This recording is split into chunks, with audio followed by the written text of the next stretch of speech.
Bismillahirrahmanirrahim.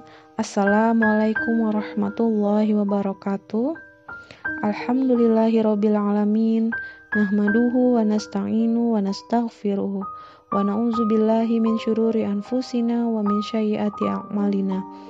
May yahdihillahu fala mudhillalahu wa may yudlilhu fala hadiyalah. Allahumma sholli wa sallim ala sayyidina Muhammadin wa ala alihi wa sahbihi ajma'in. Amma ba'du. Puji dan syukur kita panjatkan atas kehadiran Allah Subhanahu wa Ta'ala, segala zat yang maha ghafur, zat yang maha syukur, yang telah memberikan beribu-ribu nikmat yang tidak terukur, terutama nikmat iman dan nikmat Islam, dan juga telah memberikan kita kesempatan untuk mendengarkan majelis pagi hari ini. Salawat dan salam semoga selalu tercurah kepada junjungan kita Nabi Muhammad SAW beserta para keluarga dan pengikutnya hingga akhir zaman.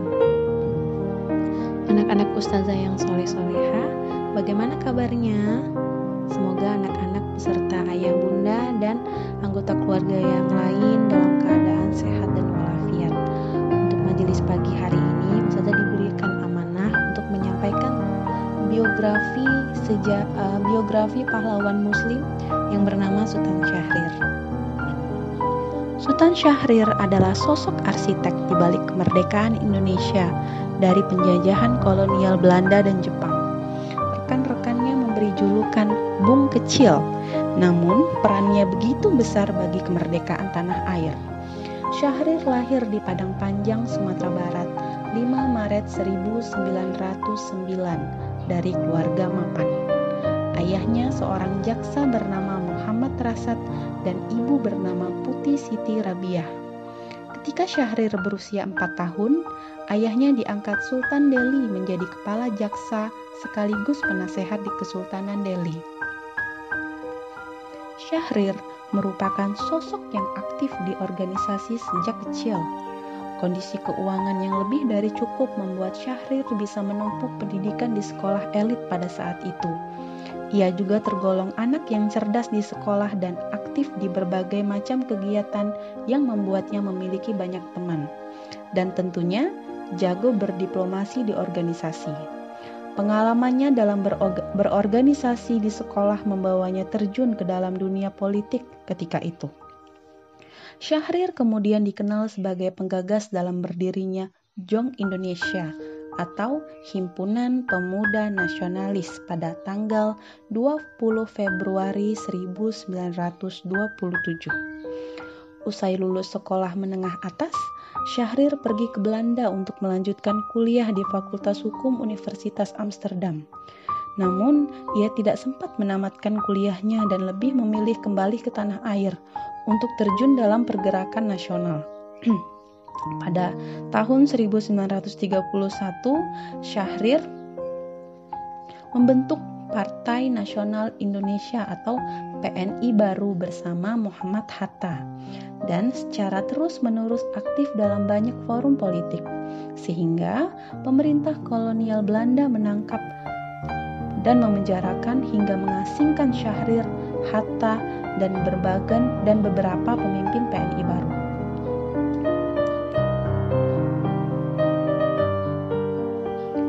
Pada masa kependudukan Jepang, Sultan Syahrir melakukan pergerakan bawah tanah, membangun jaringan untuk mempersiapkan diri merebut kemerdekaan tanpa bekerja sama dengan Jepang, seperti yang dilakukan Soekarno. Syahrir percaya kependudukan Jepang sudah tidak lama lagi karena Jepang tak mungkin menang dalam perang melawan sekutu, sehingga Indonesia harus cepat merebut kemerdekaan dari tangan negeri matahari terbit itu. Ia kemudian mendesak Soekarno dan Muhammad Hatta mendeklarasikan kemerdekaan Indonesia pada tanggal 15 Agustus 1945. Desakan itu juga didukung oleh para pemuda ketika itu. Namun, Bung Karno dan Bung Hatta menolak dan tetap sesuai dengan rencana, yakni 24 September 1945, tanggal yang telah ditetapkan PPKI atau Panitia Persiapan Kemerdekaan Indonesia yang dibentuk oleh Jepang. Hal tersebut kemudian mengundang kekecewaan dari para pemuda Indonesia. Terlebih lagi, Jepang diketahui telah menyerah dan kalah perang oleh sekutu. Hal inilah yang kemudian membuat kaum muda ketika itu menculik Soekarno dan Muhammad Hatta.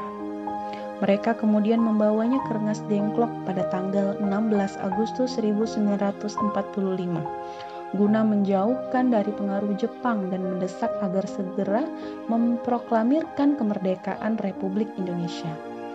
Akhirnya, pada 17 Agustus 1945, Soekarno dan Muhammad Hatta memproklamasikan kemerdekaan Indonesia. Pasca kemerdekaan, Sultan Syahrir kemudian ditunjuk presiden sebagai Perdana Menteri pertama Republik Indonesia.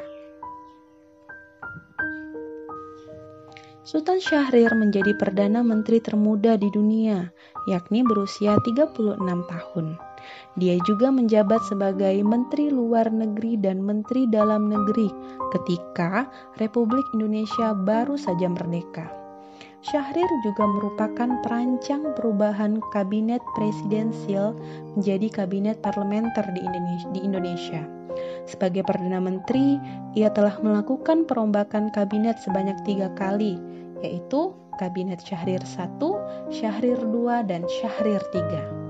Syahrir juga dikenal sebagai tokoh yang konsisten memperjuangkan kedaulatan Indonesia di kancah internasional melalui jalur diplomasi.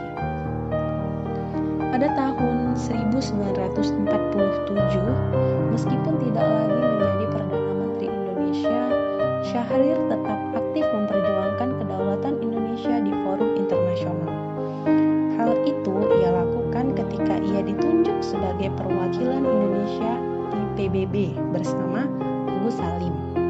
Ketika Indonesia terus digempur agresi militer Belanda pada 1947, Syahrir berpidato mengenai kedaulatan Indonesia dan perjuangan bangsa merebut kemerdekaan. Diplomasi Republik Indonesia kemudian membuat PBB ikut campur dalam masalah Indonesia Belanda yang kemudian mendesak negara kincir angin mengakui kedaulatan Indonesia. Sultan Syahrir kemudian dikenal sebagai diplomat muda yang ulung berkat pidatonya ketika ia mewakili Indonesia di sidang umum PBB. Bahkan, beberapa wartawan menyebut Syahrir dengan julukan The Smiling Diplomat atau diplomat yang tersenyum. Setelah tidak lagi menjabat sebagai Perdana Menteri, Syahrir kemudian menjadi penasehat Presiden Soekarno dan juga sebagai duta besar untuk Indonesia. Namun pada tahun 1955, hubungan Syahrir dengan Presiden Soekarno mulai renggang dan memburuk. Pada tahun 1962 ia ditangkap dan dipenjara tanpa pernah diadili hingga 1965. Ia kemudian menderita penyakit stroke. Akhirnya, pemerintah ketika itu mengizinkan Syahrir berobat di Swiss. Hingga pada 9 April 1966, Sultan Syahrir akhirnya menghembuskan nafas terakhir dan jenazahnya dimakamkan di Taman Makam Pahlawan Kalibata, Jakarta. Baik anak-anak, demikian majelis pagi hari ini mengenai biografi singkat Sultan Syahrir ya, salah satu pahlawan Indonesia. Semoga apa yang tadi saya sampaikan bermanfaat untuk anak-anak. Terima kasih anak-anak sudah mendengarkan. Assalamualaikum warahmatullahi wabarakatuh.